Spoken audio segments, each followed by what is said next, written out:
Sebelum ceritanya dimulai, silahkan tulis di kolom komentar dari daerah mana saja teman-teman yang menonton cerita ini. Jangan lupa like dan subscribe agar channel ini bisa semakin berkembang dan bisa mempersembahkan cerita yang lebih menarik lagi. Perjalanan menuju rumah baru kami terasa seperti mimpi. Selama berjam-jam, mobil yang dikemudikan Doni membelah jalanan aspal yang semakin menyempit, meninggalkan hiruk-pikuk kota jauh di belakang. Pepohonan rimbun mulai menggantikan gedung-gedung tinggi, dan udara yang masuk dari jendela yang sedikit terbuka terasa lebih sejuk dan bersih.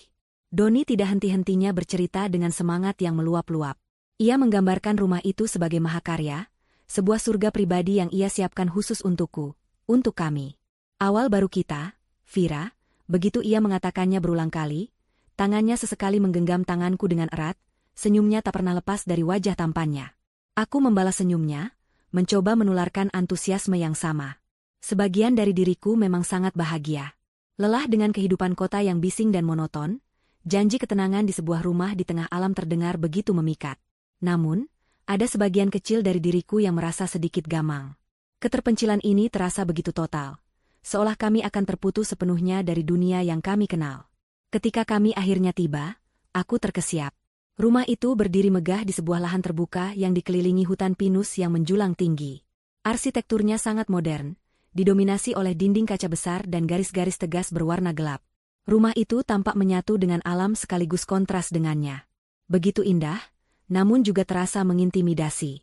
"Bagaimana, sayang? Suka?" tanya Doni, matanya berbinar bangga. Aku hanya bisa mengangguk, masih terlalu takjub untuk berkata-kata. Ia membukakan pintu untukku dan menuntunku masuk. Bagian dalamnya lebih menakjubkan lagi. Perabotan minimalis dan elegan tertata sempurna di ruangan luas berkonsep terbuka. Dinding kaca raksasa di ruang tamu menyajikan pemandangan hutan pinus secara penuh, seolah-olah hutan itu adalah bagian dari dekorasi interior. Semua perabotan baru, semua teknologi canggih. Doni menjelaskan setiap fitur dengan detail, mulai dari sistem pencahayaan pintar hingga pengatur suhu ruangan yang terintegrasi. Ia tahu segalanya, di mana letak setiap saklar, bagaimana cara mengoperasikan setiap alat. Aku terkesan dengan perhatiannya pada detail, namun sedikit heran bagaimana ia bisa begitu hafal seluk-beluk rumah yang baru akan kami tinggali. Kami menghabiskan sore itu dengan membongkar beberapa barang pribadi. Tawa kami menggema di dalam rumah besar yang masih terasa asing. Doni menyiapkan makan malam romantis untuk kami. Ia memasak steak kesukaanku dan membuka sebotol anggur mahal. Kami makan di dekat jendela kaca besar, dengan siluet hutan pinus yang mulai gelap sebagai latar belakang. "Untuk awal baru kita," kata Doni sambil mengangkat gelasnya. Aku tersenyum dan kami bersulang. Malam itu, ia adalah suami yang sempurna. Perhatian, romantis, dan penuh kasih sayang. Ia meyakinkanku bahwa semua kekhawatiranku tentang keterpencilan ini tidak berdasar. Ini adalah kesempatan bagi kami untuk benar-benar fokus pada satu sama lain, tanpa gangguan dari pekerjaan, teman, atau bahkan keluarga. Saat mengatakan itu, ia menatapku lekat. Ada sesuatu dalam tatapannya yang membuatku sedikit merinding, tapi aku segera menepis perasaan itu. Ini Doni, suamiku, pria yang sangat mencintaiku. Saat membantunya membersihkan meja, mataku menangkap sesuatu. Di salah satu balok kayu besar yang menjadi penyangga langit-langit, ada sebuah ukiran kecil yang tampak aneh. Bentuknya seperti gabungan dari gambar mata dan spiral yang melingkar. Ukiran itu sangat halus, nyaris tak terlihat jika tidak diperhatikan dengan saksama. "Doni, ini apa ya?" tanyaku sambil menunjuk ke arah ukiran itu. Doni mengikuti arah pandanganku, lalu tertawa kecil. "Oh, itu. Mungkin cuma tanda iseng dari tukang kayunya. Jangan dipikirkan, sayang. Rumah tua kadang punya keunikannya sendiri," jawabnya enteng. Aku mengernyit. Bukankah ia bilang rumah ini dibangun dari nol, bukan rumah tua? Tapi aku tidak ingin merusak suasana romantis malam itu dengan perdebatan kecil. Aku pun mengangguk dan melupakan ukiran itu. Setelah makan malam, saat kami sedang bersantai di sofa, ponsel Doni berdering. Ia mengangkatnya dan berjalan sedikit menjauh. Wajahnya tampak serius. Percakapan itu tidak berlangsung lama. Ketika ia kembali, raut wajahnya berubah. "Sayang, maaf sekali. Ada urusan darurat di kantor yang harus aku selesaikan malam ini juga. Klien penting dari luar negeri, aku tidak bisa menundanya," katanya dengan nada penuh penyesalan. Aku merasakan gelombang kekecewaan. Malam pertama kami di rumah baru dan aku harus sendirian? Melihat wajahku, Doni segera memelukku. "Aku janji tidak akan lama. Hanya beberapa jam. Aku akan ngebut pulang pergi. Kamu istirahat saja, oke? Anggap saja rumah ini milikmu seutuhnya untuk beberapa jam ke depan, bujuknya. Ia mencium keningku lama, lalu mengambil kunci mobilnya. Aku mengantarnya sampai ke pintu depan. Kunci semua pintu. Jangan bukakan pintu untuk siapapun sampai aku pulang, pesannya. Aku mengangguk dan melihat mobilnya melaju, cahayanya perlahan menghilang di antara pepohonan. Kini aku benar-benar sendirian. Rumah yang tadinya terasa hangat dan megah, kini mendadak terasa terlalu besar, terlalu kosong, dan terlalu sunyi. Aku mengunci pintu dan kembali ke ruang tamu. Keheningan begitu pekat, begitu absolut, sampai aku bisa mendengar detak jantungku sendiri. Namun, perlahan, keheningan itu pecah. Sebuah suara dengungan rendah mulai terdengar. Sangat pelan, hampir di ambang pendengaran. Seolah berasal dari dalam dinding. Aku mencoba mencari sumbernya, tapi suara itu ada di mana-mana dan tidak di mana-mana. Lalu, bersamaan dengan suara dengungan itu, aku mulai mencium sesuatu. Aroma wangi yang tipis, seperti bau kemenyan yang dibakar di kejauhan. Aku memeriksa semua jendela, semuanya tertutup rapat. Dari mana bau ini berasal? Perasaan tidak nyaman mulai merayapiku. Aku sendirian di rumah raksasa di tengah hutan, tanpa sinyal telepon, mendengar suara aneh, dan mencium wangi misterius. Malam pertama di surga kami terasa lebih seperti awal dari sebuah mimpi buruk. Rasa tidak nyaman itu terus tumbuh seiring berjalannya waktu. Aku mencoba mengabaikannya, menyibukkan diri dengan merapikan pakaian di kamar utama yang luas. Namun, setiap kali ada jeda, suara dengungan itu kembali terasa, menggetarkan udara di sekitarku. Bau kemenyan itu juga semakin kuat, memenuhi rongga hidungku sebelum menghilang lagi secara tiba-tiba. Aku memutuskan untuk menjelajahi rumah sekali lagi, menyalakan semua lampu di setiap ruangan, seolah cahaya terang bisa mengusir perasaan ganjil yang menyelimutiku. Rumah ini begitu sempurna, terlalu sempurna. Setiap sudutnya bersih, setiap barangnya baru, tidak ada setitik pun debu atau cacat. Rasanya lebih seperti sebuah pajangan di showroom daripada sebuah tempat tinggal. Perasaan terisolasi semakin mencengkeram. Aku mengambil ponselku, berharap setidaknya ada satu bar sinyal yang muncul. Tidak ada. Bahkan untuk mengirim pesan singkat pun tidak bisa. Doni benar, kami benar-benar terputus dari dunia luar. Janjinya tentang fokus pada satu sama lain kini terdengar berbeda di telingaku, lebih seperti sebuah kurungan yang indah. Dari jendela besar di ruang makan, aku melihat keluar. Di antara deretan pohon pinus yang gelap, ada satu titik cahaya kecil. Cahaya itu berasal dari sebuah bangunan sederhana di sebelah properti kami, sebuah bangunan yang tampak sangat kontras dengan kemewahan rumahku. Itu adalah warung sate kecil dengan gerobak di depannya. Aku ingat melihatnya saat kami tiba tadi sore. Seorang pria parubaya sedang membersihkan gerobaknya, gerakannya tampak lesu di bawah sorotan satu bola lampu kuning. Aku memperhatikannya cukup lama. Pria itu, yang nantinya ku ketahui bernama Pak Tio, tampak sangat gelisah. Berkali-kali ia menghentikan pekerjaannya dan menatap lurus ke arah rumahku. Bukan tatapan penasaran seorang tetangga baru, melainkan tatapan penuh kecemasan, bahkan ketakutan. Aku merasa aneh.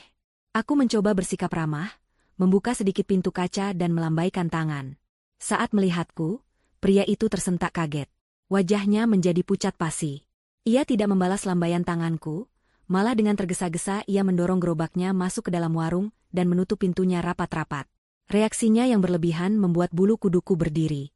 Apa yang begitu menakutkan dari diriku, atau dari rumah ini? Aku kembali masuk, perasaan was-was semakin menjadi-jadi. Aku mencoba meyakinkan diri bahwa mungkin pria itu hanya seorang penyendiri yang tidak suka diganggu. Aku memutuskan untuk membuat teh hangat, berharap bisa menenangkan sarafku.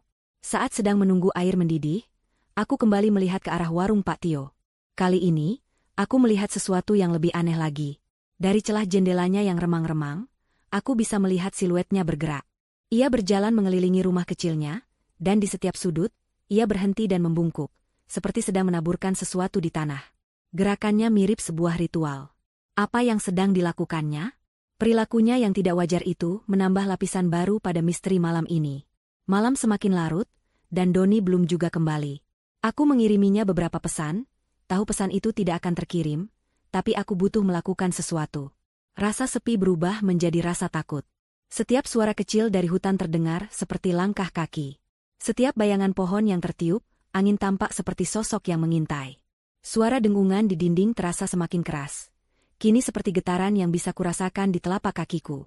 Aku duduk meringkuk di sofa besar, memeluk bantalan dengan erat. Aku mencoba menelepon ibuku, hanya untuk mendengar suara operator yang mengatakan tidak ada layanan.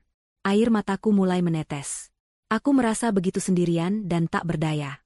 Tepat saat aku mulai terisak dalam diam, sebuah suara, klik, keras terdengar, diikuti oleh kegelapan total. Listriknya padam. Seluruh rumah yang tadinya benderang kini terbenam dalam kegelapan pekat. Aku menjerit kaget.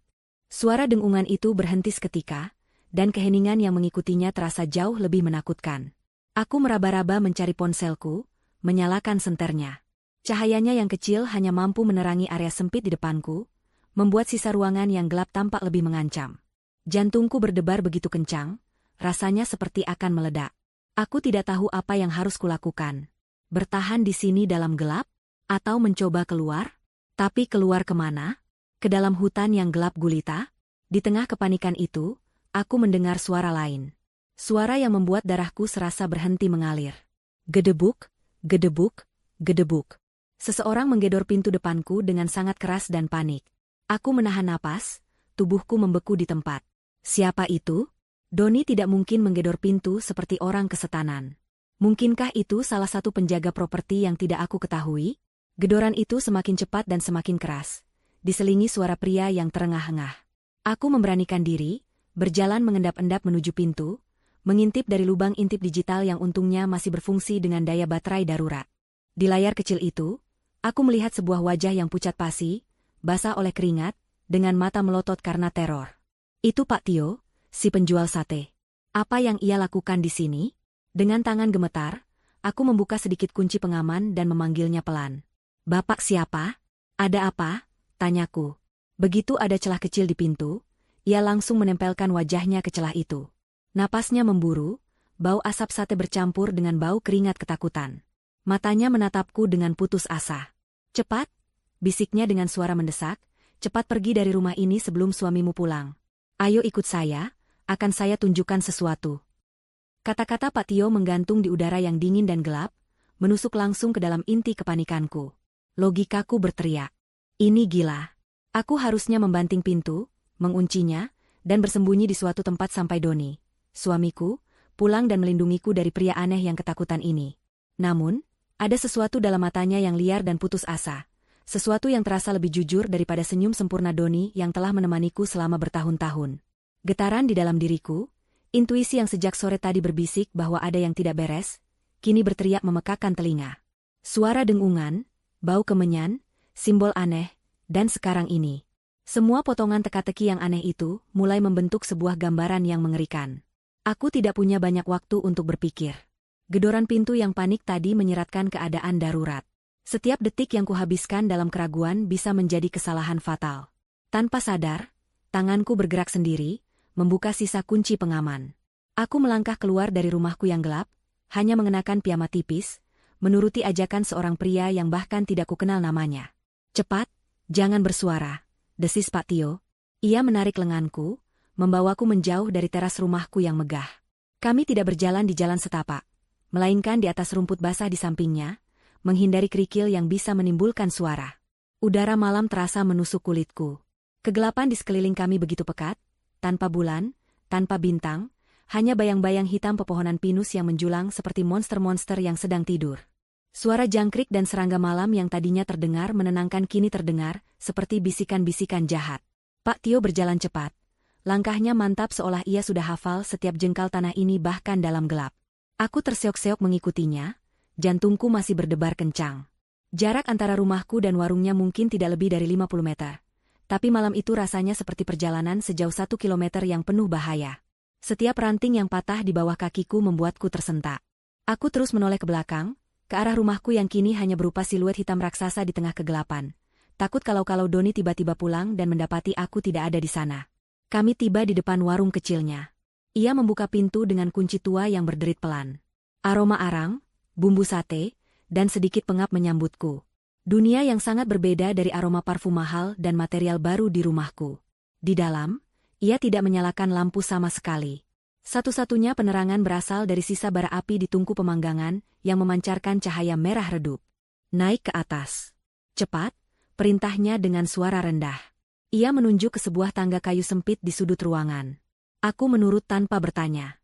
Lantai 2 rumahnya adalah sebuah ruangan kecil yang berfungsi sebagai kamar tidurnya. Hanya ada sebuah kasur tipis di lantai, lemari kayu tua, dan sebuah jendela kecil yang menghadap langsung ke properti rumahku.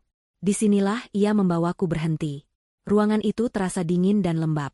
Pak Tio berjalan mendahuluiku, berdiri di depan jendela itu sejenak, menatap keluar dengan ekspresi tegang. Kemudian, ia berbalik dan menatapku. Jangan kaget dengan apa yang akan Neng lihat. Kuatkan hati Neng, katanya pelan. Ia lalu mengambil sesuatu dari atas lemari. Sebuah teropong tua yang besar dan berat. Ia menyerahkannya padaku. Besinya terasa dingin di tanganku yang gemetar. Lihat ke arah rumah Neng. Fokus ke ruang tamu, bisiknya, suaranya nyaris tak terdengar. Dengan ragu, aku mengangkat teropong itu ke mataku. Tanganku gemetar hebat hingga bayangan di lensa ikut bergetar. Aku menarik napas dalam-dalam, mencoba menenangkan diri, dan memutar fokusnya. Awalnya semua kabur, lalu perlahan gambaran itu menjadi jelas. Dan saat itu juga, napasku tercekat di tenggorokan. Rumahku, yang seharusnya gelap gulita karena listrik padam, kini terang benderang. Semua lampunya menyala, memancarkan cahaya putih yang tajam ke dalam kegelapan malam. Listriknya tidak pernah benar-benar padam. Itu hanya dipadamkan untukku. Kemudian aku melihatnya. Doni, suamiku. Ia berdiri di tengah ruang tamu, tempat kami makan malam romantis beberapa jam yang lalu. Tapi ia terlihat sangat berbeda. Tidak ada senyum hangat, tidak ada tatapan penuh cinta. Wajahnya dingin, keras, dan penuh perhitungan. Ia mengenakan setelan gelap yang rapi, dan sedang memberi instruksi kepada beberapa orang lain. Orang-orang itu juga berpakaian serba hitam, bergerak dengan efisiensi yang terlatih, seperti pasukan khusus. Mereka memeriksa sudut-sudut ruangan, menyetel sesuatu yang tampak seperti kamera tersembunyi, dan membersihkan jejak keberadaanku, seperti piring sisa makan malam kami. Mereka bekerja dalam diam, hanya mengandalkan isyarat tangan dari Doni. Tubuhku mulai gemetar tak terkendali. Ini tidak mungkin. Ini pasti mimpi buruk. Aku pasti sudah tertidur di sofa dan ini semua hanya hayalanku. Aku ingin menurunkan teropong, ingin lari, ingin berteriak. Tapi mataku terpaku pada pemandangan itu, seolah lumpuh. Lalu, aku menyaksikan sesuatu yang paling mengerikan. Doni berjalan ke salah satu dinding polos di ruang tamu, dinding tempat sebuah lukisan abstrak besar tergantung. Ia menekan sesuatu di bingkai lukisan itu. Tanpa suara sedikitpun, dinding itu bergeser ke samping, memperlihatkan sebuah ruangan lain di baliknya. Sebuah ruangan yang belum pernah kulihat sebelumnya. Ruangan itu berdinding kaca tebal, di dalamnya terdapat beberapa kursi kulit mewah yang semuanya menghadap ke arah ruang tamu. Seperti sebuah ruang observasi pribadi. Panggung dan kursi penonton. Jantungku serasa berhenti berdetak. Rumah ini bukan rumah. Ini adalah sebuah panggung. Dan aku adalah pemeran utamanya. Saat kengerian itu mencapai puncaknya, aku melihat detail terakhir yang menghancurkan sisa-sisa duniaku. Doni mengangkat tangannya, dan di jarinya, tersemat sebuah cincin yang belum pernah kulihat ia pakai sebelumnya. Cincin perak dengan ukiran simbol yang sama persis dengan yang kulihat di balok kayu. Simbol mata dan spiral. Ia memandangi cincin itu sejenak, lalu menatap lurus ke arah hutan pinus yang gelap gulita di luar jendela kaca raksasanya.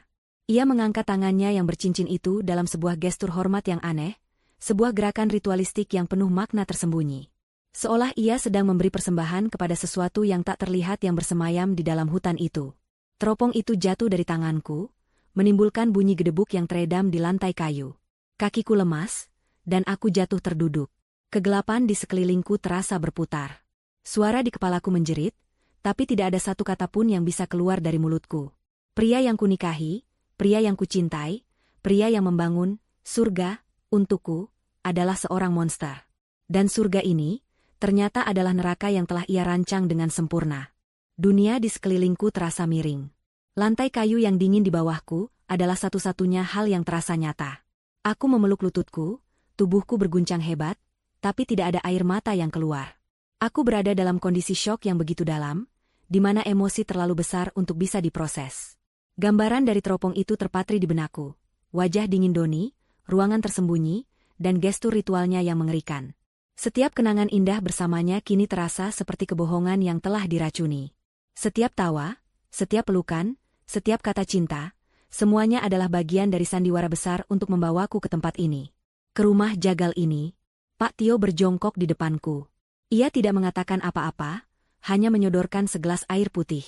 Tangannya yang kapalan tampak kokoh, kontras dengan tanganku yang gemetar saat menerima gelas itu. Aku meminumnya dengan susah payah, air dingin itu terasa menggores tenggorokanku yang kering. Siapa dia?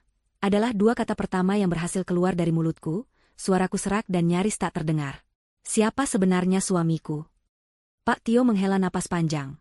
Napas seorang pria yang telah menanggung beban berat terlalu lama. Ia duduk bersila di hadapanku, cahaya merah dari sisa bara api di lantai bawah, memberikan bayangan ganjil di wajahnya yang penuh kerutan. Saya tidak tahu nama aslinya, Neng. Orang-orang seperti dia punya banyak nama, mulainya dengan suara pelan dan berat. Tapi yang saya tahu, dia dan kelompoknya bukanlah orang biasa. Mereka bukan sekadar perusahaan yang membangun properti mewah. Ia berhenti sejenak, mencari kata-kata yang tepat. Mereka melanjutkan sesuatu yang sudah sangat tua di tanah ini. Sesuatu yang jahat. Ia lalu mulai bercerita. Kisahnya mengalir seperti dongeng kelam dari masa lalu. Keluarganya, katanya, telah tinggal di tanah ini selama 7 turunan. Mereka adalah satu-satunya yang menolak untuk menjual tanah warisan mereka ketika sebuah perusahaan fasad bernama Terra Permai membeli semua lahan di sekitarnya dengan harga yang sangat tinggi beberapa tahun lalu. Semua tetangganya pergi, tergiur oleh uang. Hanya keluarganya yang bertahan. Leluhur saya selalu berpesan, lanjut Pak Tio, jangan pernah tinggalkan tanah ini, tapi jangan pernah percaya pada apa yang ada di dalamnya. Tugas kita hanya mengawasi. Menurut ceritanya, tanah ini bukanlah tanah biasa. Jauh sebelum rumah modern itu dibangun, tempat ini adalah pusat kegiatan sebuah sekte kuno yang sesat. Mereka menyembah entitas tak bernama yang mereka percayai bersemayam di dalam hutan. Mereka melakukan ritual persembahan untuk mendapatkan kekuatan, kekayaan, dan umur panjang. Simbol yang Neng lihat itu, kata Pak Tio, dan aku tahu ia merujuk pada simbol mata spiral. Itu adalah lambang mereka. Tanda para pemuja. Kelompok yang diikuti Doni, menurut Pak Tio, adalah reinkarnasi modern dari sekte kuno tersebut. Anggotanya adalah orang-orang super kaya, para elit yang memiliki segalanya namun masih haus akan sesuatu yang lebih. Mereka tidak lagi melakukan ritual dengan jubah dan belati di tengah hutan. Mereka melakukannya dengan teknologi canggih, di dalam sebuah panggung mewah, dan menyebutnya perburuan. Tapi esensinya tetap sama, persembahan. Mereka percaya bahwa dengan menuai rasa takut dan keputusasaan dari korban di tanah terkutuk ini, mereka akan menerima berkat dari entitas yang mereka sembah. Keringat dingin mulai membasahi punggungku. Ini lebih gila dari yang kubayangkan. Ini bukan sekadar kejahatan, ini adalah kegilaan yang terorganisir. Lalu rumah itu, tanyaku terbata-bata. Rumah itu dibangun di atas lokasi yang sama dengan altar tua mereka. Jawab Pak Tio, matanya menerawang. Sekitar 2 tahun lalu, ada keluarga lain yang tinggal di sana. Seorang ayah, seorang ibu, dan 2 anak mereka yang masih kecil. Mereka sama seperti Neng, penuh harapan, berpikir mereka telah menemukan surga. Saya mencoba memberi peringatan, meninggalkan pesan-pesan anonim. Tapi mereka menganggap saya hanya orang tua aneh. Mereka bahkan pernah melaporkan saya ke keamanan properti. Rasa bersalah yang dalam terpancar dari wajahnya. Lalu suatu malam, saya melihatnya. Mobil-mobil mewah mulai berdatangan. Lampu-lampu di rumah itu menyala terang, persis seperti malam ini. Saya bersembunyi di sini, menonton dari jendela ini dengan teropong yang sama. Saya melihat hal-hal yang tidak akan pernah bisa saya lupakan. Suaranya bergetar. Keesokan harinya, rumah itu kosong. Sunyi. Seolah keluarga itu tidak pernah ada. Beberapa minggu kemudian, buldoser datang dan meratakan rumah itu. Lalu mereka membangunnya lagi, persis sama, siap untuk pertunjukan berikutnya. Aku memejamkan mata, membayangkan keluarga itu. Membayangkan tawa anak-anak mereka bergema di ruangan yang sama tempat aku tadi malam makan malam dengan pembunuh mereka. Perutku terasa mual. Kemudian sebuah kesadaran yang mengerikan menghantamku seperti hantaman godam. Kenapa aku? Bisikku. Kenapa Doni memilihku? Pak Tio menatapku dengan tatapan iba. Maafkan saya, Neng. Dari apa yang saya dengar secara tidak sengaja dari para pekerja yang dulu membangun rumah ini, mereka selalu mencari kandidat yang sempurna. Seseorang yang cerdas dan mandiri, tapi tidak memiliki banyak keluarga dekat. Seseorang yang jika menghilang, tidak akan ada yang langsung ribut mencari. Kata-katanya menusukku tepat di jantung. Aku seorang yatim piatu sejak remaja. Kerabat terdekatku adalah bibi yang tinggal di luar pulau, yang hanya kami hubungi sesekali. Teman-temanku tahu aku pindah jauh bersama suami, dan mereka tidak akan curiga jika aku tidak bisa dihubungi selama beberapa waktu karena alasan sinyal. Aku adalah target yang sempurna. Seluruh hidupku, seluruh ceritaku, telah membuatnya memilihku. Cintanya bukan cinta. Itu adalah proses seleksi. Setelah hening yang terasa mencekik, Pak Tio akhirnya mengucapkan kalimat yang paling kutakuti. Neng harus segera pergi dari sini. Sekarang juga, katanya dengan nada mendesak. Persiapan di rumah itu artinya para tamu sedang dalam perjalanan. Pertunjukannya, perburuannya, akan dimulai malam ini juga. Kenyataan itu menghantamku dengan kekuatan badai. Para tamu sedang dalam perjalanan. Pertunjukan akan dimulai malam ini. Aku bukan lagi seorang istri yang sedang menikmati rumah baru, aku adalah mangsa yang menunggu diburu. Rasa syok yang melumpuhkan tadi menguap, digantikan oleh gelombang adrenalin yang dingin dan tajam. Setiap sel di tubuhku berteriak, lari. Pak Tio seolah bisa membaca pikiranku. Ia membantuku berdiri, tangannya yang kokoh mencengkeram lenganku, memaksaku untuk fokus. Kita tidak punya banyak waktu, katanya, suaranya rendah dan mendesak. Dengar baik-baik, Neng. Jalan utama di depan sudah pasti dijaga. Seluruh area ini dipagari kawat tinggi yang dialiri listrik. Mencoba memanjatnya sama saja dengan bunuh diri. Sensor gerak dan kamera tersembunyi ada di mana-mana, terutama di dekat pagar. Ia menunjuk ke arah belakang rumahnya, ke arah hutan yang lebih lebat dan gelap. Satu-satunya kesempatan kita adalah sungai kecil di ujung lembah. Letaknya di luar batas properti mereka. Alirannya cukup deras dan medannya sulit. Mungkin itu sebabnya mereka tidak memasang sensor di sana. Itu jalan keluar kita. Rencana itu terdengar nyaris mustahil. Menerobos hutan yang tidak kukenal dalam kegelapan pekat sambil dikejar?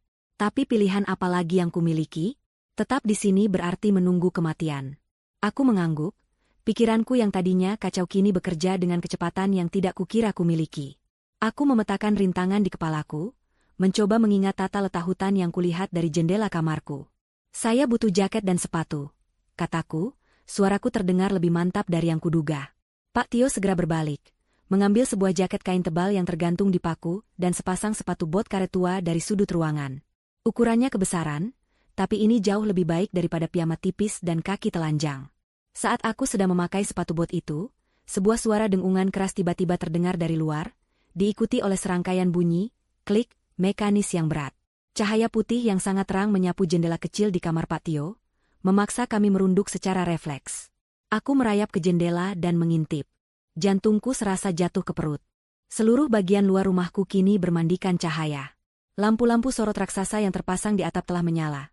Pancaran sinarnya yang kuat bergerak liar, menyisir setiap jengkal halaman dan pepohonan di sekitarnya seperti jari-jari raksasa. Sistem penguncian telah diaktifkan. Doni tahu aku telah pergi. Ia tahu aku tidak ada di kamar, tidak ada di dalam rumah. Permainannya telah dimulai lebih awal dari yang ia rencanakan, dan kini ia tidak lagi bermain-main. Ia sedang memburuku. Dia tahu. Desisku, kepanikan kembali mencakar tenggorokanku. Sudah waktunya, balas Pak Tio dengan wajah grim. Kita harus bergerak sekarang. Selagi lampu-lampu itu masih mencari pola acak. Begitu mereka menemukan jejak kita, mereka akan mengunci posisi kita. Ia membawaku turun kembali ke lantai bawah, menuju pintu belakang warungnya yang reot. Tetap menunduk, bergerak dari pohon ke pohon. Jangan lari di tempat terbuka. Dan apapun yang terjadi, jangan berhenti, instruksinya. Aku mengangguk, menarik napas dalam-dalam, mencoba mengisi paru-paruku dengan keberanian. Begitu pintu terbuka, kami langsung berlari, menunduk rendah di bawah bayang-bayang. Udara dingin langsung menusuk wajahku. Hutan yang tadinya sunyi kini terasa hidup dengan ancaman. Setiap beberapa detik, seberkas cahaya putih menyapu tempat kami berada, memaksa kami untuk tiarap di balik semak-semak atau batang pohon besar, menahan napas, berdoa agar tidak terlihat. Ini adalah mimpi buruk yang menjadi kenyataan. Aku berlari membabi buta di belakang Pak Tio, kakiku yang terbalut sepatu bot kebesaran seringkali tersandung akar pohon yang tidak terlihat. Ranting-ranting tajam mencakar wajah dan lenganku, meninggalkan goresan perih. Suara napasku sendiri dan napas Pak Tio yang terengah-engah terdengar begitu keras di telingaku. Kami terus berlari lebih dalam ke hutan. Lampu sorot dari rumah menjadi semakin jauh, namun ancamannya terasa semakin dekat. Aku bisa membayangkan Doni di dalam ruang kendalinya, menatap layar monitor, wajahnya yang tampan berubah menjadi seringai predator saat ia mengarahkan perburuan ini. Kami berhenti sejenak di balik formasi bebatuan besar untuk mengatur napas. Dadaku terasa seperti terbakar. Kita hampir sampai di punggungan, bisik Pak Tio, napasnya tersengal. Setelah itu kita turun ke lembah sungai. Sedikit harapan mulai tumbuh di hatiku. Mungkin kami bisa berhasil. Mungkin kami bisa keluar dari neraka ini. Saat itulah aku merasakan getaran samar dari saku jaket tebal yang kukenakan. Aku merogoh saku itu dengan bingung. Tanganku menyentuh benda persegi yang dingin dan familiar. Ponselku. Aku pasti secara refleks telah menyambarnya dari meja kopi, sebelum melarikan diri dari rumah tadi. Aku menariknya keluar. Layarnya menyala dalam kegelapan, menampilkan sebuah notifikasi pesan baru. Mataku membelalak. Bagaimana mungkin? Di sini tidak ada sinyal sama sekali. Dengan jari gemetar, aku membuka pesan itu. Pesan itu dari Doni. Hanya ada satu kalimat pendek. Tapi kalimat itu cukup untuk membekukan darah di nadiku dan meruntuhkan semua harapan yang baru saja kubangun. Pesan itu berbunyi, "Sayang, kamu di mana? Jangan main petak umpet. Permainannya belum dimulai." Aku menatap layar itu, kata-kata itu seolah menari-nari mengejekku. Sinyalnya tidak pernah hilang. Sinyal itu dikendalikan. Ia membiarkan pesan ini masuk. Ia ingin aku tahu bahwa ia melihatku. Ia ingin aku tahu bahwa pelarian ini adalah bagian dari permainannya. Ia sedang mempermainkanku, menikmati setiap detik ketakutanku. Rasa ngeri yang luar biasa menjalari tulang punggungku. Aku mendongak dari ponsel, mataku yang panik menatap kegelapan di sekeliling. Tanganku yang gemetar bersandar pada sebatang pohon pinus besar di sebelahku, untuk menopang tubuhku yang tiba-tiba terasa lemas. Dan di sanalah, di bawah telapak tanganku, aku merasakannya. Sebuah permukaan kasar yang tidak alami di kulit pohon. Aku menggeser tanganku, dan dalam cahaya redup dari layar ponselku, aku melihatnya dengan jelas. Terukir dalam di kulit pohon itu, sebuah simbol mata dan spiral. Hutan ini telah ditandai. Ini bukan hanya area perburuan. Ini adalah altar persembahannya. Pesan dari Doni dan ukiran simbol di pohon itu bekerja sama menghancurkan sisa-sisa semangatku. Perasaan bahwa aku sedang dipermainkan jauh lebih mengerikan daripada sekadar diburu. Setiap langkah yang kuambil, setiap napas yang kuhembuskan dengan susah payah, semua itu hanyalah bagian dari hiburan bagi suamiku dan para tamunya. Hutan ini bukan jalan menuju kebebasan. Ini adalah labirin yang dindingnya adalah pepohonan dan langit-langitnya adalah teror. Aku merosot ke tanah, bersandar pada pohon terkutuk itu. Rasa putus asa begitu pekat, terasa seperti lumpur yang menarikku ke bawah. Dia tahu. Bisikku parau, lebih pada diriku sendiri daripada pada Pak Tio. Dia tahu persis di mana kita. Ini semua hanya permainan baginya. Untuk pertama kalinya, aku melihat secercah keraguan di mata Pak Tio, tapi ia segera menepisnya. Ia meraih bahuku, mengguncangnya pelan tapi tegas. Jangan biarkan dia menang, Neng. Jangan biarkan dia mendapatkan apa yang dia inginkan. Rasa takutmu adalah makanan baginya, katanya. Kata-katanya menggemakan tulisan misterius yang akan segera kutemukan. Kita harus terus bergerak. Otaknya mungkin canggih, tapi dia tidak kenal hutan ini seperti saya. Keberaniannya yang putus asa itu menular padaku. Ia benar. Jika aku menyerah di sini, maka semua pengorbanan dan risikonya akan sia-sia. Aku bangkit berdiri, kakiku masih gemetar, tapi tekadku mulai mengeras kembali. Kemana sekarang? Tanyaku. Pak Tio memandang sekeliling, mencoba mengenali posisi mereka dalam kegelapan. Matanya kemudian terpaku pada sesuatu di kejauhan, sebuah bentuk yang nyaris tak terlihat di antara pepohonan. Kesana, tunjuknya, ada gardu generator tua tidak jauh dari sini. Peninggalan dari pabrik pengolahan kayu yang ada di sini puluhan tahun lalu. Perusahaan Doni tidak pernah menghancurkannya, hanya membiarkannya membusuk. Mungkin saja tempat itu adalah titik buta. Bangunan tua dengan fondasi beton tebal, mungkin sensor panasnya tidak akan tembus. Ini pertaruhan, tapi kita butuh tempat untuk bersembunyi dan berpikir sejenak. Itu adalah satu-satunya harapan kami. Kami mulai bergerak lagi, kali ini lebih lambat dan lebih hati-hati, menyelinap dari bayangan ke bayangan. Suara sirene samar atau anjing pelacak yang kuharapkan akan terdengar dari kejauhan tidak pernah muncul. Perburuan ini sunyi, pribadi, membuatnya terasa lebih mengerikan. Setelah berjalan sekitar 10 menit, kami menemukannya. Sebuah bangunan kecil dari bata merah yang sudah menghitam karena lumut, sebagian besar tertutup oleh tanaman rambat liar. Atapnya sudah ada yang berlubang, dan pintunya yang terbuat dari logam tebal tampak berkarat parah. Tempat itu memancarkan aura kesunyian dan pengabaian. Dengan sedikit usaha, Pak Tio berhasil membuka pintu yang ternyata tidak terkunci. Bunyi derit engsel yang tak terpakai terdengar memekakan telinga di kesunyian hutan. Kami segera menyelinap masuk dan menutup pintu itu kembali, membenamkan diri dalam kegelapan total dan bau apa yang menyesakan. Udara di dalam terasa berat, penuh dengan aroma oli bekas, debu tebal, dan kelembapan. Pak Tio menyalakan korek api. Dalam cahayanya yang berkedip-kedip, kami bisa melihat isi ruangan itu. Sebuah mesin generator raksasa yang sudah berkarat berdiri di tengah ruangan, seperti bangkai binatang prasejarah. Dindingnya penuh dengan panel-panel listrik tua dan kabel-kabel yang menjuntai. Untuk sesaat, kami bisa bernapas. Dinding bata yang tebal meredam suara hutan, dan atap di atas kepala kami memberikan ilusi keamanan. Kami aman, setidaknya untuk sementara. Kami menggunakan waktu istirahat yang berharga itu untuk memeriksa keadaan. Kakiku lecet dan tanganku penuh goresan. Pak Tio tampak sangat lelah. Saat kami duduk dalam diam, mencoba mengumpulkan kembali kekuatan, mataku menangkap sesuatu yang aneh. Di salah satu sudut ruangan, ada beberapa papan lantai kayu yang terlihat sedikit lebih baru dan lebih bersih daripada yang lain. Seolah ada seseorang yang pernah membongkarnya. Didorong oleh rasa penasaran, aku mendekatinya. Aku berlutut dan mencoba mengangkat salah satu papan. Papan itu terangkat dengan mudah. Di bawahnya, ada sebuah rongga kecil. Dan di dalam rongga itu, tergeletak sebuah kotak logam kedap air seukuran kotak sepatu. Jantungku berdebar. Ini bukan milik Pak Tio. Ini ditinggalkan oleh orang lain. Dengan tangan gemetar, aku mengangkat kotak itu keluar. Aku membukanya. Isinya membuat perutku bergejolak. Di dalamnya, terbungkus kain bludru kusam, ada koleksi barang-barang pribadi yang mengerikan. Sebuah jam tangan pria dengan kaca retak, berhenti di pukul 2.17.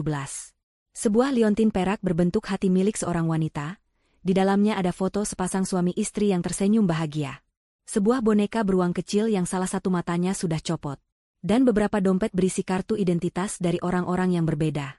Ini adalah kuburan tak bertanda dari para korban sebelumnya.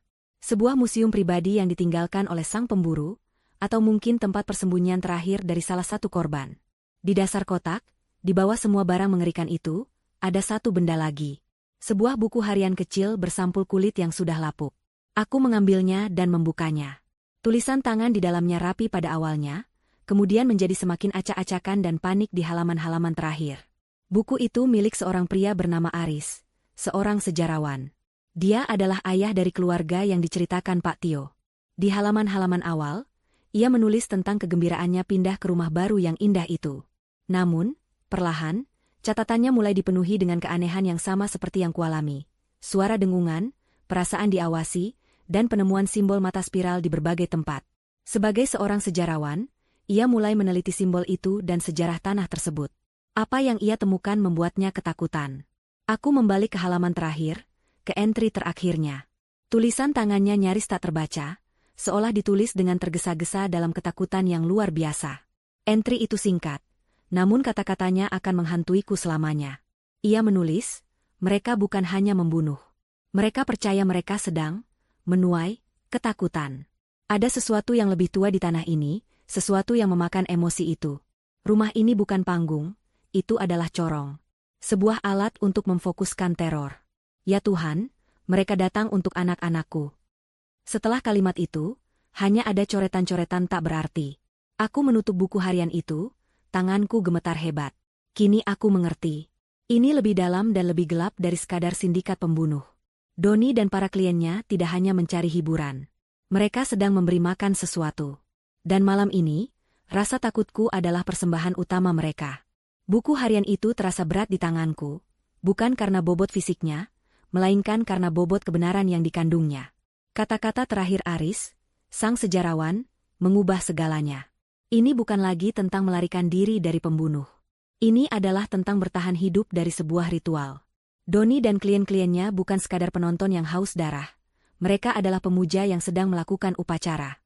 Dan rasa takutku, keputusasaanku, adalah sesajen yang mereka cari. Sebuah kesadaran baru yang dingin dan tajam mulai terbentuk di tengah-tengah kepanikanku. Jika rasa takut adalah apa yang mereka inginkan, maka aku tidak akan memberikannya lagi. Jika penderitaanku adalah tujuan mereka, maka aku menolak untuk menjadi korban. Kemarahan, sebuah emosi yang murni dan membara, mulai menggantikan rasa ngeri yang melumpuhkan. Kemarahan pada Doni atas pengkhianatannya yang tak terbayangkan.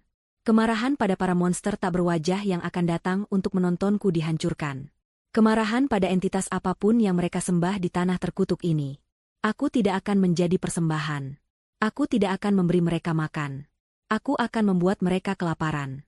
Kita tidak akan lari, kataku, suaraku terdengar asing di telingaku sendiri, lebih keras dan lebih mantap. Pak Tio menatapku dengan bingung. Apa maksud Neng? Kita harus pergi dari sini, desaknya. Pergi kemana, Pak Tio? Balasku, tatapanku tertuju pada koleksi barang-barang di dalam kotak logam. Kalau kita berhasil lolos, dia akan mencari orang lain. Vira yang lain. Keluarga lain seperti keluarga Aris. Ini tidak akan berhenti. Satu-satunya cara untuk menghentikannya adalah dengan membakarnya sampai ke akar-akarnya. Mataku menyapu isi kota itu lagi, dan kali ini aku melihat sesuatu yang terlewatkan. Di sudut, tersembunyi di bawah lipatan kain bludru, ada sebuah tas laptop berbahan nilon hitam yang ramping. Aku menariknya keluar. Tas itu terasa berat. Di dalamnya, ada sebuah laptop tua yang tebal dan kokoh, beserta serangkaian kabel dan beberapa perangkat aneh yang tidak kukenali. Ini pasti milik salah satu korban lain.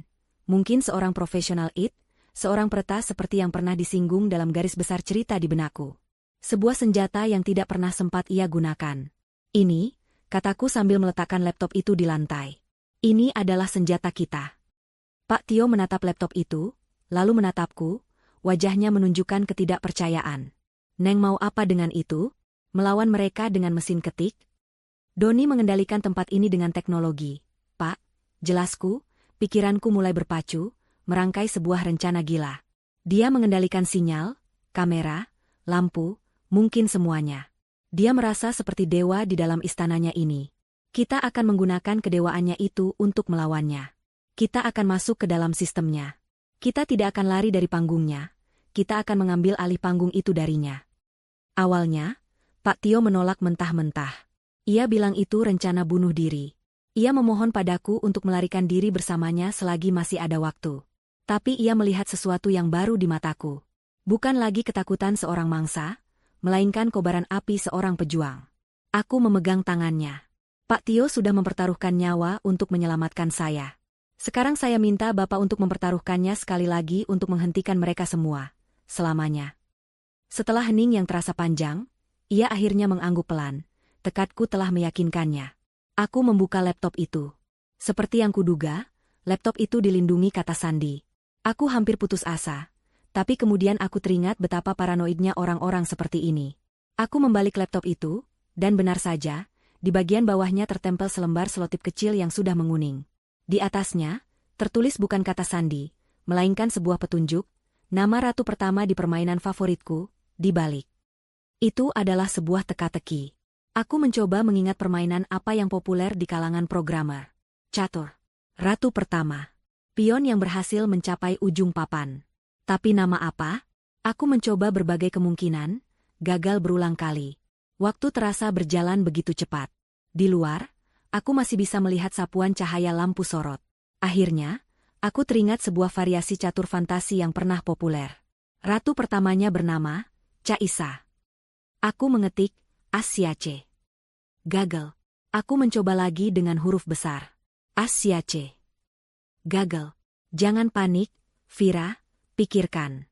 Mungkin bukan di balik hurufnya, tapi posisinya di papan. Aku mengetikkan koordinat promosinya. Gagal. Akhirnya, dalam keputusasaan, aku hanya mengetik namanya, Caisa, dan menekan Enter. Layar itu berkedip dan desktop muncul. Si peretas itu terlalu pintar. Ia menggunakan teka-teki rumit untuk menyembunyikan kata sandi yang paling sederhana. Di dalam laptop itu ada sebuah harta karun. Si peretas ini jelas-jelas sudah merencanakan sesuatu sebelum ia tertangkap. Ada folder bernama Peta Jaringan di desktopnya. Aku membukanya. Isinya adalah cetak biru lengkap dari seluruh sistem keamanan dan otomasi rumah Doni. Denah kamera, lokasi sensor, kontrol audio, sistem penguncian pintu, bahkan skema jebakan mekanis yang tidak pernah Doni tunjukkan padaku. Sistem ini dirancang dengan sangat arogan. Sangat kuat, tapi memiliki beberapa pintu belakang yang sengaja ditinggalkan, kemungkinan oleh si peretas ini sendiri saat ia dipaksa untuk memasangnya. Aku mulai bekerja, jari-jariku menari di atas keyboard dengan kecepatan yang kukira sudah kulupakan sejak meninggalkan dunia IT. Aku mengikuti jejak digital yang ditinggalkan si peretas, membuka pintu-pintu belakang itu satu persatu. Dan kemudian, aku berhasil. Aku mendapatkan akses administratif ke seluruh jaringan. Aku adalah hantu di dalam mesin Doni. Hal pertama yang kulakukan adalah mengakses umpan kamera secara langsung. Layarku terbagi menjadi lusinan kotak kecil, menampilkan setiap sudut properti terkutuk ini. Aku melihat para penjaga berseragam hitam berpatroli di perimeter. Aku melihat hutan yang gelap. Dan aku melihat ruang tamu utama. Jantungku berdebar kencang. Para tamu telah mulai berdatangan. Mereka turun dari mobil-mobil sedan hitam tanpa suara, berjalan dengan anggun menuju rumahku. Mereka adalah pria dan wanita parubaya, berpakaian mahal dan elegan. Tapi wajah mereka ditutupi oleh topeng porselen putih yang dingin dan tanpa ekspresi. Ada yang berbentuk wajah datar, ada yang sedikit tersenyum, ada yang tampak sedih. Mereka adalah kumpulan monster yang tak bisa diidentifikasi. Doni menyambut mereka di pintu, juga sudah mengenakan setelan jas yang berbeda, lebih formal. Ia bertingkah seperti tuan rumah yang sempurna, mempersilakan para iblis bertopeng itu masuk ke dalam rumahnya. Mereka berjalan melewati ruang tamu, dan masuk ke dalam ruang observasi yang tersembunyi itu. Mereka duduk dengan tenang di kursi-kursi kulit mewah, menunggu pertunjukan dimulai. Menunggu aku diseret ke atas panggung. Aku menatap layar itu, pada pemandangan pesta para monster yang tenang dan beradab itu. Kemarahanku mencapai titik didih. Aku tidak akan membiarkan mereka menonton. Malam ini, akulah yang akan menjadi sutradaranya. Dan mereka semua, termasuk suamiku, akan menjadi bintang dalam pertunjukan terakhir mereka. Roda telah berputar. Dari seorang target yang berlari ketakutan di dalam hutan, kini aku duduk di sebuah gardu tua yang lembab, memegang kendali penuh atas sangkar yang mereka ciptakan untukku. Posisi sutradara kini menjadi milikku. Pak Tio berdiri di belakangku, menatap layar laptop dengan campuran antara takjub dan ngeri. Ia telah menjadi kru panggungku dalam opera balas dendam ini. Langkah pertamaku haruslah hati-hati. Aku tidak bisa langsung mematikan semuanya. Doni akan langsung tahu ada penyusup dalam sistemnya, dan rencana ini akan gagal sebelum dimulai. Aku harus bermain cerdas, menjadi hantu yang sesungguhnya. Aku mulai dengan hal yang paling mendasar, pengawasan. Aku memilih beberapa kamera di sektor hutan yang paling jauh, kamera yang tidak mengarah kemanapun selain pepohonan lebat. Aku menciptakan sebuah rekaman berulang atau loop selama 5 menit. Bagi siapapun yang melihat monitor keamanan, sektor itu akan tampak sunyi dan tidak ada apa-apa. Padahal, di sanalah aku akan menciptakan jalur aman bagi kami untuk bergerak. Kita harus kembali ke rumah itu, kataku pada Pak Tio. Skema ini menunjukkan pusat server utama ada di ruang bawah tanah, di bawah dapur. Aku butuh akses fisik ke sana untuk bisa mengunci mereka sepenuhnya dan menyiarkan semuanya ke dunia luar. Pak Tio menelan ludah, ide untuk kembali ke sarang singa itu jelas membuatnya ketakutan. Tapi ia hanya mengangguk. Ia percaya padaku. Perjalanan kembali terasa 100 kali lebih menegangkan daripada pelarian kami. Setiap langkah adalah pertaruhan. Aku memegang laptop itu di tanganku, menggunakannya sebagai mata kami. Berhenti, bisikku tiba-tiba. Pak Tio langsung membeku di balik sebatang pohon. Di layar, aku melihat seorang penjaga sedang berjalan mendekati posisi kami. Jantungku berdebar kencang. Ia berhenti hanya beberapa meter dari tempat kami bersembunyi, menyalakan rokoknya. Kami menahan napas. Aku dengan cepat mengakses sistem audio di sektor itu. Aku memilih suara ranting patah dari bank data suara yang ada di sistem, dan memutarnya sekitar 50 meter di sebelah kiri penjaga itu. Kepalanya langsung menoleh ke arah suara itu. Ia membuang rokoknya, mengangkat senapan serbunya, dan berjalan perlahan menuju sumber suara palsu itu. Sekarang, desisku. Kami langsung berlari menyeberangi jalur setapak, masuk lebih dalam ke bayang-bayang. Itu berhasil. Aku bisa mengendalikan mata dan telinga mereka. Kami bukan lagi tikus yang terpojok. Kami adalah hantu yang sedang menghantui mereka. Kami berhasil mencapai dinding belakang rumah tanpa terdeteksi. Sesuai dengan denah yang kulihat, ada sebuah lubang ventilasi servis yang tersembunyi di balik semak-semak tebal. Pak Tio, dengan pengalamannya, berhasil membuka penutupnya tanpa suara. Satu persatu kami merayap masuk ke dalam saluran yang sempit dan berdebu itu, menuju ruang bawah tanah. Saat kami sudah berada di dalam, aman untuk sementara waktu, aku memutuskan inilah saatnya untuk memulai babak pertama dari pertunjukanku. Aku tidak bisa menyerang Doni atau para penjaga secara langsung. Aku akan menyerang audiensnya terlebih dahulu. Aku mengakses kamera di dalam ruang observasi. Para tamu bertopeng itu duduk dengan tenang, beberapa dari mereka mengobrol pelan, yang lain hanya menatap kosong ke arah ruang tamu yang menjadi panggung, menunggu pertumpahan darah. Aku tidak akan menunjukkan wajah mereka di layar, belum. Itu adalah kartu trufku. Aku akan menyerang pikiran mereka terlebih dahulu. Aku mengaktifkan sistem audio canggih di dalam ruang observasi itu. Aku mulai dengan memutar kembali suara dengungan rendah yang pernah kudengar, suara yang membuatku gila. Aku memulainya dengan sangat pelan, nyaris tak terdengar, lalu perlahan-lahan menaikkan volumenya. Aku melihat dari kamera, beberapa dari mereka mulai bergerak gelisah di kursi mereka. Mereka saling memandang, seolah bertanya, "Kau dengar itu?" Kemudian, aku menambahkan lapisan berikutnya. Menggunakan buku harian Aris yang kubawa, aku merekam suaraku sendiri saat membisikkan kata-kata paling mengerikannya dengan suara terdistorsi. Menuai ketakutan corong untuk memfokuskan teror, sesuatu yang lebih tua sedang memakan. Aku memecah kalimat-kalimat itu menjadi fragmen-fragmen dan memproyeksikannya menggunakan pengeras suara multititik di dinding. Bisikan-bisikan itu terdengar seolah datang dari segala arah, muncul dan menghilang, menghantui mereka. Kepanikan mulai terlihat. Tamu yang tadinya tenang kini tampak tegang. Mereka mulai berbisik-bisik di balik topeng mereka. Salah satu dari mereka berdiri dan mendekati Doni yang berada di sisi lain kaca, menunjuk ke arah dinding, tampak sedang protes. Doni, yang berada di ruang tamu, jelas tidak bisa mendengar apa yang mereka dengar, tapi ia bisa melihat kegelisahan mereka. Ia menempelkan jari ke AirPC-nya, pasti sedang bertanya pada tim teknisnya apa yang sedang terjadi. Aku bisa melihatnya di kamera lain. Para teknisi di ruang kontrol kecil di lantai atas tampak kebingungan, memeriksa konsol mereka, tidak menemukan masalah. Karena masalahnya bukan di konsol mereka. Masalahnya adalah aku. Inilah momen yang kutunggu. Aku sudah berhasil mengisolasi frekuensi komunikasi mereka. Aku bisa mendengar Doni berkata dengan nada kesal, "Apa yang terjadi di ruang observasi? Hentikan suara aneh itu." Tidak ada yang bisa menjawabnya. Dengan beberapa klik, aku membajak salurannya. Aku memastikan hanya AirPC-nya yang menerima transmisiku. Seluruh sistem lain tetap normal. Saat ia sedang menatap bingung ke arah para tamunya yang semakin ketakutan oleh bisikan-bisikan ritual, aku mengirimkan pesanku. Menggunakan suara yang telah kuubah menjadi bisikan dingin tanpa gender, aku hanya mengatakan 3 kata langsung ke dalam telinganya. Persembahan malam ini ditolak. Di layar laptopku, aku melihatnya dengan jelas. Tubuh Doni menegang. Wajahnya yang tadinya kesal berubah menjadi pucat pasi.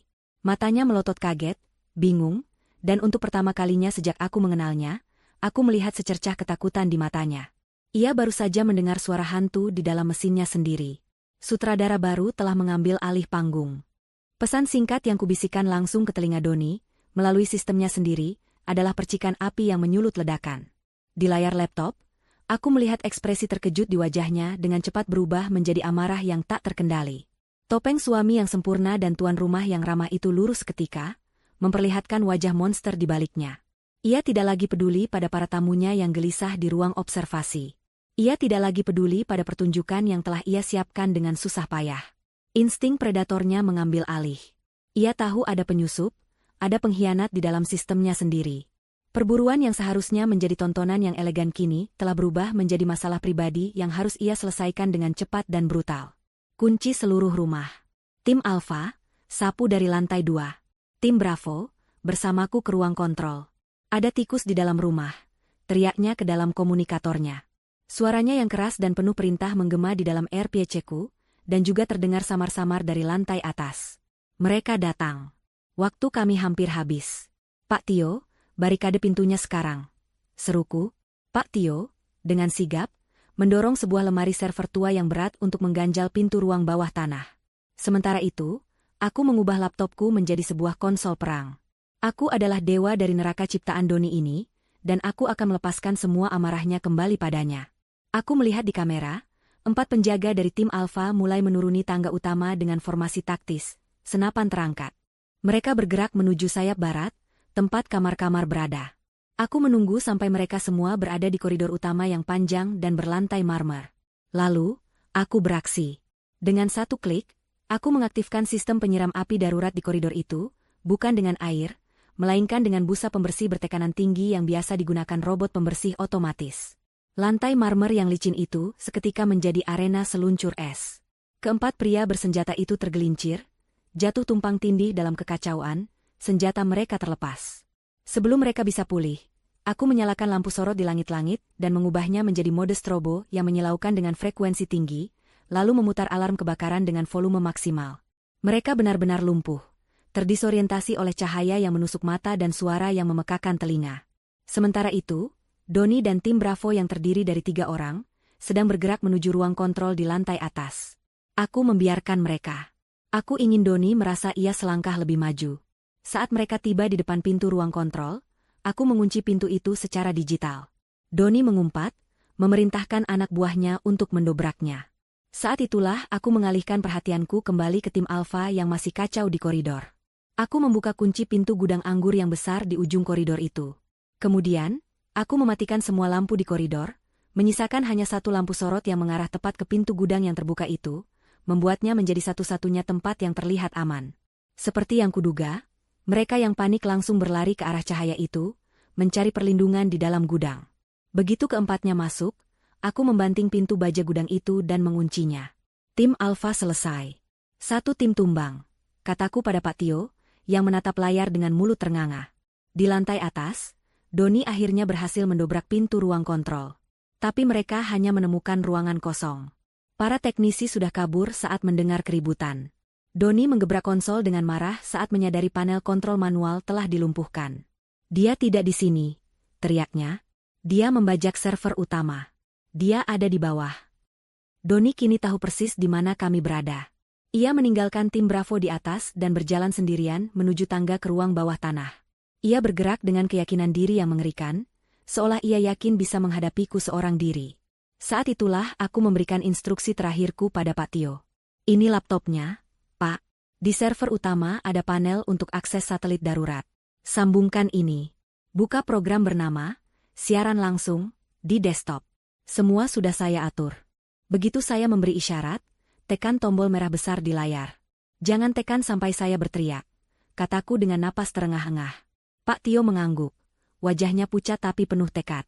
Aku tidak akan menunggu Donnie di sini. Aku tidak akan membiarkan pertarungan terakhir kami terjadi di ruang bawah tanah yang sempit dan gelap. Aku akan menghadapinya di panggung utamanya. Aku menyelinap keluar dari ruang server melalui pintu servis lain dan naik ke lantai utama. Aku berdiri di tengah ruang tamu yang luas, tempat yang seharusnya menjadi ladang pembantaianku. Aku menunggu. Beberapa saat kemudian, Donnie muncul dari arah dapur. Ia berhenti saat melihatku. Kemarahan di wajahnya bercampur dengan sedikit kebingungan. Ia tidak menyangka aku akan menunggunya di tempat terbuka. Di belakangnya, melalui dinding kaca, aku bisa melihat para tamu bertopeng di ruang observasi. Mereka berdiri, menempel di kaca, kegelisahan mereka telah berubah menjadi rasa penasaran. Mereka akan mendapatkan pertunjukan, tapi bukan pertunjukan yang mereka bayar. Vira, kata Donnie, suaranya dingin dan tanpa emosi. Permainanmu sudah selesai. Menyerahlah sekarang, dan aku mungkin akan membuat kematianmu cepat. Aku tertawa, suara tawa yang kering dan tanpa humor. Permainanku? Donnie, permainanmu yang sudah selesai. Ritualmu gagal. Persembahanmu memberontak. Kemarahan kembali menyala di matanya. Kau tidak tahu apa-apa tentang kekuatan yang sedang kau lawan. Aku tahu cukup. Balasku, suaraku bergema di ruangan yang sunyi itu. Aku tahu kau dan teman-temanmu adalah sekumpulan monster pengecut yang bersembunyi di balik kekayaan dan topeng. Kau memberi makan kegelapan dengan rasa sakit orang lain. Malam ini, kegelapan itu akan kelaparan. Cukup sudah bicara. Ia menerjang ke arahku, gerakannya cepat seperti seekor ular. Ia tidak lagi melihatku sebagai istrinya, tapi sebagai target yang harus dilenyapkan. Tepat saat ia melompat untuk menangkapku, aku mengerahkan seluruh sisa tenagaku dan berteriak sekuat yang kubisa. Suaraku menggema ke seluruh rumah melalui mikrofon tersembunyi yang sudah kuaktifkan. Sekarang, Pak Tio. Teriakananku adalah aba-aba yang memicu akhir dari segalanya. Di ruang bawah tanah, jari Pak Tio yang gemetar menekan tombol merah virtual di layar laptop. Seketika, koneksi satelit darurat yang tersembunyi di rumah itu aktif, bukan untuk mengirimkan sinyal bahaya kepada klien, melainkan untuk memuntahkan kengerian yang terjadi di dalamnya ke seluruh dunia. Secara bersamaan, aku menekan sebuah tombol di remote kecil yang kupegang. Di ruang observasi, suara alarm yang memekakan telinga berbunyi, dan serangkaian daun pintu baja tebal langsung meluncur turun dari langit-langit, menutupi seluruh dinding kaca dengan bunyi dentuman yang memekakan. Para tamu bertopeng kini terperangkap di dalam kotak baja mereka sendiri, dalam kegelapan total, hanya ditemani oleh kepanikan mereka yang semakin menjadi-jadi. Donnie, yang terkejut oleh teriakan dan bunyi dentuman itu, ragu sejenak. Keraguan itu memberiku waktu sepersekian detik untuk menghindar dari terjangannya. Di dunia maya, sebuah tautan video mulai menyebar seperti api. Awalnya hanya ke beberapa lusin alamat email jurnalis investigatif dan aktivis hak asasi manusia yang telah disiapkan oleh si peretas di laptopnya. Dari sana, tautan itu meledak ke media sosial. Tidak ada penjelasan, tidak ada konteks, hanya judul yang mengerikan, rumah persembahan, saksikan perburuan manusia oleh para elit. Sebarkan. Orang-orang yang mengklik tautan itu disajikan dengan pemandangan yang mentah dan kacau. Layar terpecah menjadi beberapa umpan kamera keamanan. Satu kotak menunjukkan koridor yang berantakan dengan 4 pria bersenjata pingsan.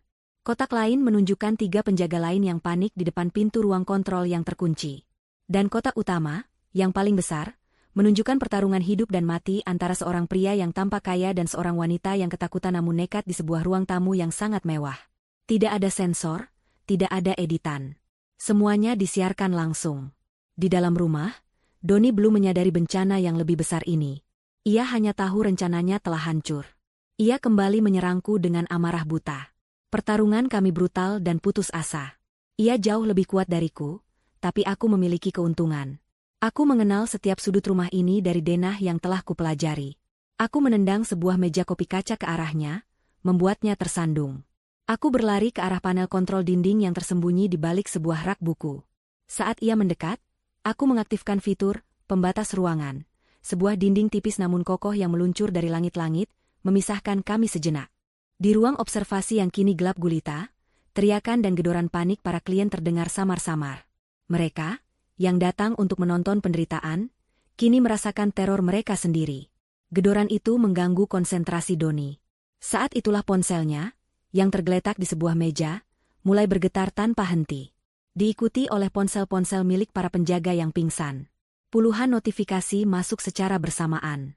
Teman, keluarga, rekan bisnis, semua orang yang mengenali wajahnya di siaran langsung itu mencoba menghubunginya. Donnie berhenti. Ia menatap ponselnya yang bergetar hebat, lalu menatap sekelilingnya dengan tatapan baru yang penuh kengerian.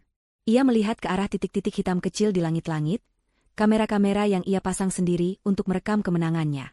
Ia akhirnya mengerti. Panggungnya telah berubah menjadi tiang gantungan publik. Wajahnya, yang tadinya penuh amarah, kini berubah menjadi kanvas kosong keputusasaan mutlak. Ia kalah. Bukan oleh kekuatanku, tapi oleh kesombongannya sendiri. Di saat itulah, suara sirene mulai terdengar dari kejauhan. Awalnya hanya 1, lalu menjadi 2, lalu menjadi puluhan, semakin dekat dan semakin keras. GPS yang tertanam dalam siaran langsung itu telah memandu mereka langsung ke neraka ini. Pertarungan telah berakhir. Aku hanya berdiri di sana, terengah-engah, saat Donnie merosot ke lantai, dikalahkan bukan oleh pukulan, tetapi oleh kenyataan. Siaran langsung itu terus berjalan, menangkap setiap momen. Momen ketika tim pasukan khusus mendobrak pintu depan. Momen ketika Donnie mengangkat tangannya dan ditangkap tanpa perlawanan, wajah tampannya yang kini pucat disorot oleh kamera berita yang mengikuti di belakang polisi. Dan momen yang paling memuaskan dari semuanya, ketika tim penyelamat menggunakan alat berat untuk membuka paksa pintu baja ruang observasi. Satu persatu, para elit dunia yang gemetar ketakutan diseret keluar dari kegelapan ke dalam sorotan lampu kamera, topeng mereka dilepas, memperlihatkan wajah-wajah hakim, politisi, dan CEO terkenal kepada dunia yang menonton dengan ngeri. Beberapa bulan kemudian, dunia telah berubah. Skandal rumah persembahan, telah meruntuhkan pemerintahan dan menghancurkan korporasi multinasional. Persidangan menjadi tontonan global. Aku memberikan kesaksianku, menceritakan semuanya. Donnie, di kursi terdakwa, hanyalah cangkang kosong dari pria yang pernah kukenal. Pesonanya hilang, digantikan oleh tatapan kosong seorang pria yang telah kehilangan segalanya. Ia dan semua kliennya dijatuhi hukuman seumur hidup. Setelah semua badai hukum itu reda, aku dihadapkan pada sebuah pilihan. Sebagian besar aset sindikat yang disita negara dialokasikan sebagai dana kompensasi untukku dan keluarga para korban lain yang berhasil diidentifikasi. Uang itu lebih dari cukup untuk menghilang, memulai hidup baru di belahan dunia lain dengan identitas baru, dan mencoba melupakan segalanya. Semua orang menyarankanku untuk melakukan itu. Pergi sejauh mungkin dari tanah terkutuk itu. Tapi aku tidak bisa. Pergi berarti membiarkan tempat itu menang, membiarkan energi gelapnya tetap ada, menunggu mangsa berikutnya di masa depan. Jadi, aku melakukan sesuatu yang dianggap gila oleh banyak orang. Aku menggunakan sebagian besar dana kompensasi itu untuk membeli seluruh properti tersebut. Pak Tio adalah satu-satunya orang yang tidak terkejut. Ia mengerti. Langkah pertamaku adalah menyewa tim demolisi terbesar yang bisa kutemukan. Aku tidak hanya ingin rumah itu dihancurkan. Aku ingin setiap fondasi, setiap kabel, setiap jengkal beton dari tempat itu diangkat dari tanah dan dilenyapkan. Proses itu memakan waktu berminggu-minggu, dan aku mengawasinya setiap hari, merasakan beban di pundakku sedikit terangkat setiap kali satu dinding runtuh. Setelah tanah itu benar-benar rata dan bersih, aku dan Pak Tio tidak berhenti. Kami tidak membiarkannya kosong. Kami memulai pekerjaan yang sesungguhnya. Kami mengundang penduduk dari desa terdekat, para pemerhati lingkungan, dan keluarga korban lain yang ingin terlibat. Bersama-sama, kami mulai menanam. Kami menanam ratusan, kemudian ribuan pohon. Kami mengubah tanah yang pernah menjadi altar ketakutan itu menjadi sebuah cagar alam. Sebuah hutan baru yang didedikasikan untuk kehidupan. Di titik pusat, tepat di tempat ruang tamu rumah itu pernah berdiri, kami tidak membangun monumen atau tugu peringatan. Kami hanya menanam sebatang pohon beringin yang kokoh, sebuah simbol kehidupan, perlindungan, dan kekuatan untuk tumbuh bahkan di tanah yang paling rusak sekalipun. Bertahun-tahun kemudian, tempat itu tidak bisa dikenali lagi. Hutan pinus yang dulu terasa mengancam kini, menjadi bagian dari cagar alam yang rimbun dan damai. Suara jeritan telah digantikan oleh kicau burung dan tawa anak-anak dari desa yang datang untuk bermain. Aku tidak pernah pindah jauh. Aku membeli sebuah rumah kecil sederhana di desa terdekat. Sementara Pak Tio tetap di warungnya, kini menjual sate kepada para pengunjung taman dengan senyum tulus yang tak pernah kulihat sebelumnya. Terkadang, kami akan duduk bersama di sebuah bangku kayu di bawah pohon beringin yang kini sudah rindang itu. Kami tidak banyak bicara. Kami tidak perlu. Kami hanya duduk di sana, merasakan angin sepau-sepau, melihat kehidupan tumbuh subur di sekitar kami. Aku tidak akan pernah bisa melupakan malam itu, tapi aku telah menolak untuk membiarkannya mendefinisikanku. Aku tidak menjadi korban, pemburu, atau aktivis. Aku hanya menjadi seseorang yang memilih untuk menanam taman di atas kuburan. Dan dalam keheningan yang damai itu, aku akhirnya menemukan apa yang Doni janjikan di awal semua ini, namun dengan caraku sendiri, sebuah awal yang baru. 15 tahun adalah waktu yang panjang sekaligus singkat. Cukup panjang untuk mengubah bibit pohon menjadi naungan yang rindang, dan cukup singkat untuk membuat bekas luka masih terasa nyeri saat cuaca dingin tiba. Aku duduk di sebuah bangku kayu yang kokoh, merasakan hangatnya sinar matahari sore di wajahku. Di sampingku, Pak Tio, yang rambutnya kini telah memutih sepenuhnya, menyeruput teh hangat dari sebuah termos tua. Di hadapan kami, terhampar pemandangan yang 15 tahun lalu tak akan pernah bisa kubayangkan. Kehidupan. Pohon beringin yang dulu kami tanam di pusat tanah terkutuk itu kini telah tumbuh menjadi raksasa yang megah. Akarnya mencengkeram tanah dengan kokoh, cabangnya yang rindang seolah memayungi seluruh lembah. Di sekelilingnya, cagar alam yang kami beri nama, Taman Hutan Harapan, telah tumbuh subur. Menjadi surga hijau bagi burung, kupu-kupu, dan para penduduk desa yang datang untuk mencari ketenangan. Suara tawa anak-anak yang sedang bermain layang-layang di padang rumput menggema di udara, melenyapkan gema jeritan yang pernah menghantui mimpiku. Mahasiswi itu menatapmu terus dari tadi, Fir, kata Pak Tio pelan, matanya yang bijaksana melirik ke arah seorang gadis muda yang duduk sendirian di bangku tak jauh dari kami. Gadis itu memegang sebuah buku catatan, tampak ragu-ragu. Aku tahu tatapan itu. Tatapan penuh rasa ingin tahu, kekaguman, dan sedikit rasa takut. 15 tahun berlalu, tapi kisah Rumah Persembahan telah menjadi legenda urban, sebuah studi kasus yang dipelajari di kelas-kelas jurnalisme, kriminologi, dan bahkan sosiologi. Dan aku, Vira, sang penyintas, telah menjadi bagian dari mitos itu. Akhirnya, gadis itu memberanikan diri. Ia berjalan mendekat, langkahnya sopan dan penuh hormat. "Permisi, Ibu Vira?" tanyanya dengan suara pelan. "Maaf mengganggu. Saya mahasiswi jurnalistik. Saya sedang menulis tugas akhir tentang dampak media dalam pengungkapan kasus-kasus besar. Kasus Anda adalah fokus utama saya." Aku tersenyum tipis. Aku sudah menolak puluhan permintaan wawancara dari media-media besar selama bertahun-tahun, tapi ada sesuatu dalam mata gadis ini yang tulus. "Hanya 15 menit, kataku, wajahnya langsung berseri-seri. Ia duduk di rumput di hadapan kami dan membuka buku catatannya. Pertanyaannya dimulai dengan standar. Bagaimana rasanya bertahan hidup? Bagaimana aku memproses trauma? Aku menjawabnya dengan jujur namun singkat.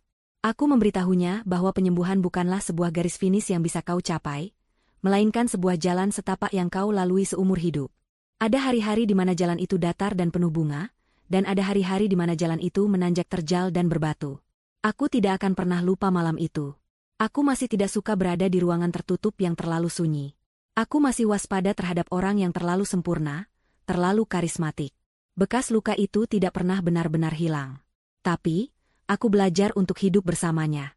Aku belajar bahwa bekas luka bukanlah tanda kelemahan, melainkan tanda bahwa kau telah selamat dari sesuatu yang mencoba menghancurkanmu. Banyak orang di posisi Anda akan memilih untuk pergi, melupakan segalanya, katanya, lebih seperti sebuah pernyataan daripada pertanyaan. Tapi Anda memilih untuk tinggal dan membeli tanah ini. Mengapa? Aku menatap pohon beringin di hadapanku. Karena lari berarti membiarkan monster itu menang. Trauma itu seperti akar beracun. Jika kau hanya memotong rantingnya dan pergi, ia akan tetap ada di dalam tanah, menunggu untuk tumbuh kembali. Satu-satunya cara untuk benar-benar sembuh adalah dengan mencabut akar itu, dan menanam sesuatu yang baru di tempatnya. Aku menceritakan padanya tentang tahun-tahun pertama setelah penghancuran rumah itu. Tentang bagaimana aku dan Pak Tio, bersama puluhan sukarelawan, menghabiskan akhir pekan kami dengan tangan berlumuran tanah. Setiap bibit pohon yang kami tanam terasa seperti sebuah doa. Setiap rumput liar yang kami cabut terasa seperti sebuah tindakan pengusiran setan. Kami tidak hanya menanam pohon.